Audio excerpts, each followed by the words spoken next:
পুনৰ পৰকীয়া প্ৰেমৰ বাবে এটা নিখংস হত্যাকাণ্ড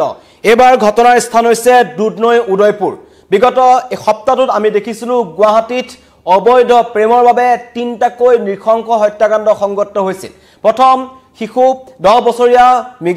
মিনময় বৰ্মন তাৰ পিছত মৃগাংক বৰ্মন তাৰ পিছৰ স্থান হৈছে দুধনৈ উদয়পুৰ এগৰাকী 60 বছৰীয়া বৃদ্ধাক হত্যা কৰা হৈছে চুৰিৰে হানি খুচি আৰু সমগ্ৰ ঘটনাৰ আৰত যদি কবলৈ যাও সেইগৰাকী বৃদ্ধাৰ যিগৰাকী বুৱাৰী আছিল সেই বুৱাৰীগৰাকীৰ লৈ হৈতে এজন অন্য যুৱকৰ প্ৰেমৰ সম্পৰ্ক আছিল অবৈধ প্ৰেমৰ সম্পৰ্ক আছিল আৰু সেই সম্পৰ্ক জনাৰ বাবে এইগৰাকী 60 বছৰীয়া বৃদ্ধাক এইজন যুৱকে নাম হৈছে নীৰজ ৰাভাই চুৰিৰে হানি খুচি নিজৰ দোকানৰ ভিতৰতে হত্যা কৰিলে সমগ্ৰ ঘটনা জনাই আছো এবাৰ স্থান হৈছে দুধনৈ উদয়পুৰ কালি নিখাৰ ঘটনা মৃত মহিলাগৰাকীৰ নাম হৈছে ফুলেশ্বৰী বৰ্মন ৰাভা আৰু এই ফুলেশ্বৰী বৰ্মন ৰাভাৰ বুৱাৰীয়েকৰ হৈতে এইজন যুৱকৰ প্ৰেমৰ সম্পৰ্ক আছিল পৰকীয়া প্ৰেমৰ সম্পৰ্ক আছিল আৰু সেই সম্পৰ্কই কাল হল এগৰাকী 60 বছৰীয়া বৃদ্ধা ফুলেশ্বৰী বৰ্মন ৰাভাৰ বাবে কালি সন্ধিয়াৰ সময়ত প্ৰায় তেওঁলোকৰ ঘৰলৈ খগন আজা আছিল এজন নীৰজ ৰাভাৰ হয়তো এগৰাকী বৃদ্ধাই বুৱাৰীৰ হৈতে থকা প্ৰেমৰ সম্পৰ্কৰ কথা গম পাইছিল যাক লৈ সংঘাত হৈছিল নিজৰ বুৱাৰীয়েকৰ হৈতে আৰু তাৰে প্ৰতিশোধ লবলৈ নিখা এজন নীৰজ ৰাভা এখন চুৰি লৈ লুকুৱাই তেওঁ আহিছিল দোকানলৈ আৰু তেওঁ প্ৰথমতে বিদ্যাগৰাকীৰ ব্যৱসায়িক প্ৰতিষ্ঠানখনলৈ আহে আৰু কিবা এটা বস্তু ক্ৰয় কৰিবলৈ বিচাৰে 2-4 মিনিট তেওঁলোকে প্ৰথমতে কথা পাতে কথাকটি হয় তাৰ পিছত এই বিদ্যাগৰাকীক উপৰজুপৰি চুৰিৰে আক্ৰমণ কৰে এজন নীৰজ ৰাভাই আৰু ৰক্তাক্ত অৱস্থাত দোকানখনৰ ভিতৰতে পৰি ৰয় সেইগৰাকী 60 বছৰীয়া বৃদ্ধা ফুলেশ্বৰী বৰ্মন ৰাভা তাৰ পিছৰ ঘটনা শুনিলে আপোনালোকৰ আৰু গাৰনুম শিয়ৰি উঠিব মহিলাগৰাকীৰ যিগৰাকী মহিলাৰ হৈতে এজন নীৰজ ৰাভাৰ প্ৰেমৰ সম্পৰ্ক আছিল সেইগৰাকী মহিলাৰ আছে দুটি সন্তান সেই সন্তান দুটিকো চুতালতে ডিঙি চেপি হত্যা কৰিবলৈ চেষ্টা কৰিছিল এজন ঘাতকে ভালকৈ মন কৰক এজন নাম হৈছে নীৰজ ৰাভা এগৰাকী মহিলাৰ হৈতে এটা অবৈধ সম্পৰ্ক আছিল সেই সম্পৰ্কৰ বাবে মহিলাগৰাকীৰ শাহুৱেকক চুৰিৰে উপৰজুপৰি আক্ৰমণ কৰি হত্যা কৰিলে দোকানৰ ভিতৰত তাৰতে খান্ত নাথাকিল তাৰ পিছত তেওঁ আহিল মহিলাগৰাকীৰ দুই শিশুক ডিঙি চেপি চুতালত হত্যা কৰিবলৈ চেষ্টা কৰিছিল চিঞৰ-বাখৰ কৰাত স্থানীয় ৰাইজ ওলাই আহে তাৰ পৰা পলায়ন কৰিলে এটো হত্যাকাৰী নীৰজ ৰাভাই সমগ্ৰ ঘটনাই এটা তীব্ৰ চাঞ্চল্যৰ সৃষ্টি কৰিছে দুধনৈ উদয়পুৰত পৰকীয়া প্ৰেমৰ ভয়ংকৰ পৰিণতি ইতিমধ্যে আমি দেখিছো যে গুৱাহাটীত ইটোৰ পিছত হিটু পৰকীয়া প্ৰেমৰ ঘটনা সংঘটিত হৈছে য'ত 10 বছৰীয়া এটি শিশুৱে নিজৰ মাতৃৰ চকুৰ সন্মুখতেই সফটাই থাকিল সেগৰাকী মমতামায়ী মাতৃয়ে প্ৰেমৰ বাবে পৰকীয়া প্ৰেমৰ বাবে নিজ সন্তানক হত্যা কৰিবলৈ দিলে অবৈধ প্ৰেমিকক তাৰ এদিন পিছতে আমি দেখিলো মৃগাংক বৰ্মন নামৰ এজন 21 বছৰীয়া যুৱক যিজন অভিনেতা হিচাপে জনা যায় নলবাৰীত তেখেতৰ ঘৰ তেওঁক এগৰাকী দীপশিখা বুলি এগৰাকী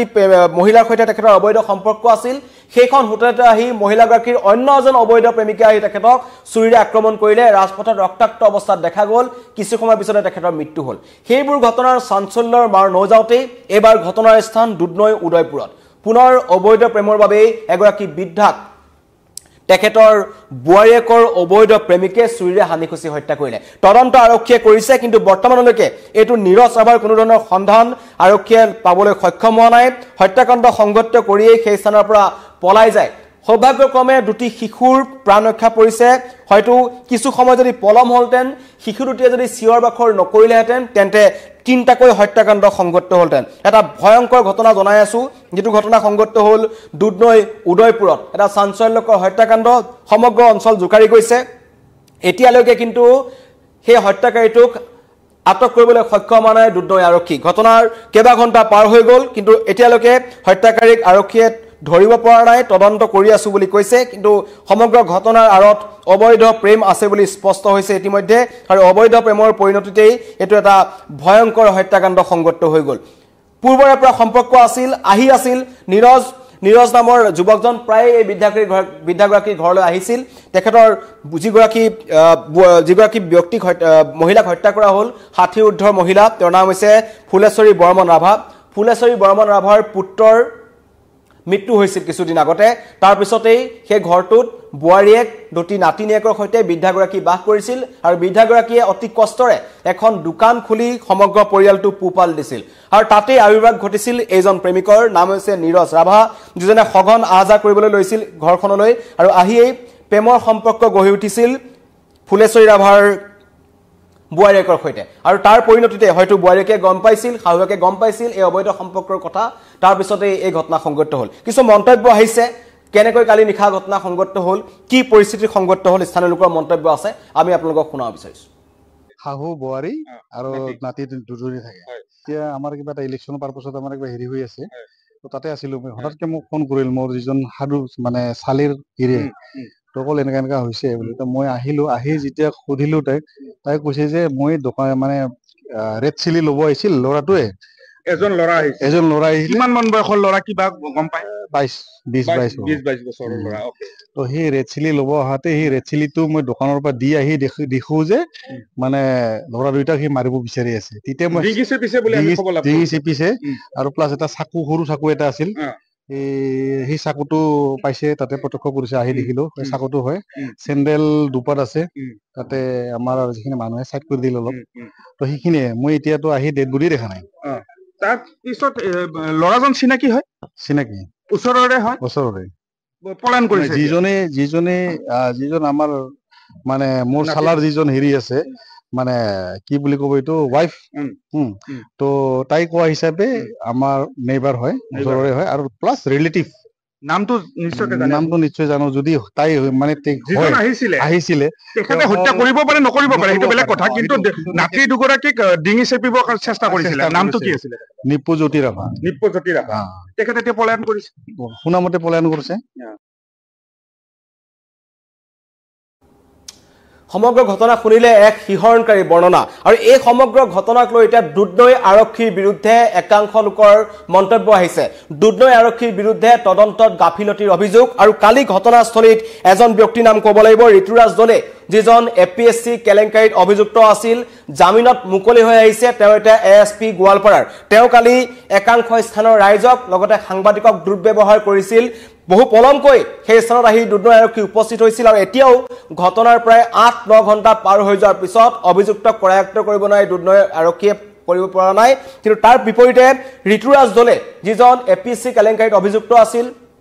তেখেতে জামিনত মুকলি হৈ আহিছে সেইজনে একাংশ ৰাইজক আৰু তাত থকা সাংবাদিকক দুৰ্ব্যৱহাৰ কৰাৰ অভিযোগ উত্থাপন হৈছে তহতি ইয়াৰ পৰা আঁতৰি যা এনেকুৱা ধৰণৰ মন্তব্য কৰিছে সেয়া হৈছে আৰক্ষীৰ ব্যৱহাৰ ইতিমধ্যে ইয়াৰ পূৰ্বেও আমি অসম আৰক্ষীৰ একাংশ বিষয়া কৰ্মচাৰীৰ ব্যৱহাৰক লৈ প্ৰশ্ন উত্থাপন হৈছে কিন্তু তেওঁলোকৰ কাম যেনেকুৱা কাৰণ ইতিমধ্যে কৈছো এজন হত্যাকাৰীয়ে আহি হত্যা কৰি পলায়ন কৰিছে এজন নীৰজ ৰাভা আৰু এতিয়া 8-9 ঘণ্টা পাৰ হৈ গ'ল এতিয়ালৈকে কোনো ধৰণৰ সংসূত্ৰ উলিয়াব পৰা নাই তাৰ বিপৰীতে এজন এএসপি হৈ তেওঁ একাংশ স্থানৰ ৰাইজক তাত কটু মন্তব্য কৰিলে গালিগালাজ কৰিলে নাম হৈছে ঋতুৰাজ দলে তেওঁ হৈছে এপিএসসি কেলেংকাৰীত অন্যতম অভিযুক্ত আছিল কিছুদিন পূৰ্বে জামিনত মুকলি হৈ আহিছে আহি এতিয়া বৰ্তমান গোৱালপাৰাৰ এএসপি দায়িত্বত আছে আৰু কিছু সময় পূৰ্বে আমাৰ যিসকল তাৰ স্থানীয় সংবাদদাতা আছে দুধনৈ গোৱালপাৰা অঞ্চলটোৰ তেওঁলোকে মন্তব্য কৰিছে যে এএসপি জনৰ দুৰ্ব্যৱহাৰ বিৰুদ্ধে সাংবাদিকসকলে আজি কিছু সময় পিছত এক কাৰ্যসূচী গ্ৰহণ কৰিব কাৰণ বাতৰি সংগ্ৰহ কৰিবলৈ যোৱা ৰাইজক যেটো সময়ত আৰক্ষী গৈ পৰা আগতে সাংবাদিক তাত উপস্থিত হৈছিল আৰক্ষীহে পলমকৈ তাত উপস্থিত হৈছে তেনে পৰিস্থিতিত তেওঁলোকে হয়তো সাংবাদিকৰ পৰা কিছুমান ক্লু বিচাৰিব পাৰিলেহেঁতেন ভিডিঅ' বিচাৰিব পাৰিলেহেঁতেন তদন্তৰ খাতিৰত তাৰ পৰিৱৰ্তে দেখা গ'ল এজন উচ্চপদস্থ আৰক্ষী বিষয়া যিজন এপিএসসি কেলেংকাৰীত অভিযুক্ত আছিল জামিনত মুকলি হৈ আহিছে গতিকে আহিয়েই পুনৰ তেখেতলোকৰ যি নিজৰ চৰিত্ৰ যেটো কিছুদিন পূৰ্বে ওলাই পৰিছিল সেই চৰিত্ৰ পুনৰ তেওঁলোকে দেখুৱাই দিছে দুধনৈ খবৰ জনাইছো কিছু সময় পূৰ্বে আমালৈ ভয়ংকৰ খবৰটো আহিল ৰক্তাক্ত অৱস্থাত বৃদ্ধাগৰাকীৰ মৃতদেহ উদ্ধাৰ হৈছিল ব্যৱসায়িক প্ৰতিষ্ঠানখনৰ ভিতৰত আৰু কিছু সময় পূৰ্বে এই নীৰজ ৰাভাৰ যিগৰাকী প্ৰেমিকা আৰু যিগৰাকী মহিলাৰ মৃত্যু হ'ল ফুলেশ্বৰী বৰ্মন ৰাভাৰ বুৱাৰীয়েকক দুধনৈ আৰক্ষীয়ে আটক কৰিছে সুধা পোছা তেওঁ কৰি আছে সুধা পোছাৰ অন্তত কি হয় সেইটো আৰক্ষীয়ে জনাব কিন্তু বৰ্তমানলৈকে মূল ঘাতক যি নীৰজ ৰাভা যিজনে এগৰাকী বৃদ্ধাৰ লগতে দুটি কণমানিকো হত্যাৰ চেষ্টা কৰিছিল সৌভাগ্যক্ৰমে দুই সন্তানৰ এই মহিলাগৰাকীৰ দুই সন্তানৰ প্ৰাণ ৰক্ষা পৰিল চিঞৰ বাখৰ শুনি স্থানীয় ৰাইজ ওলাই আহিল যাৰ বাবে এই দুটি শিশুৰ প্ৰাণ ৰক্ষা পৰিল অন্যথা আজি 3টা মৃতদেহ একেখন ঘৰতে দেখিবলৈ পোৱা গ'লহেঁতেন আৰু তাৰ আঁৰত আছে পৰকীয়া প্ৰেমৰ বাবে হিতাহিত জ্ঞান হেৰুৱাই এইটো নীৰজ ৰাভাই এগৰাকী বুৱাৰীৰ সৈতে তেখেতৰ প্ৰেমৰ সম্পৰ্ক আছিল আৰু এই সম্পৰ্ক জনাৰ পিছত সেই বুৱাৰীগৰাকীৰ মাত শাহুৱেকক ফুলেশ্বৰী বৰ্মন ৰাভা নিখা বস্তু ক্ৰয় কৰিবলৈ ব্যৱসায়িক প্ৰতিষ্ঠানলৈ আহি ওপৰ জুপৰি চুৰিৰে আক্ৰমণ কৰিলে আৰু তাতেই ক্ষান্ত নাথাকিল তেওঁ পুনৰ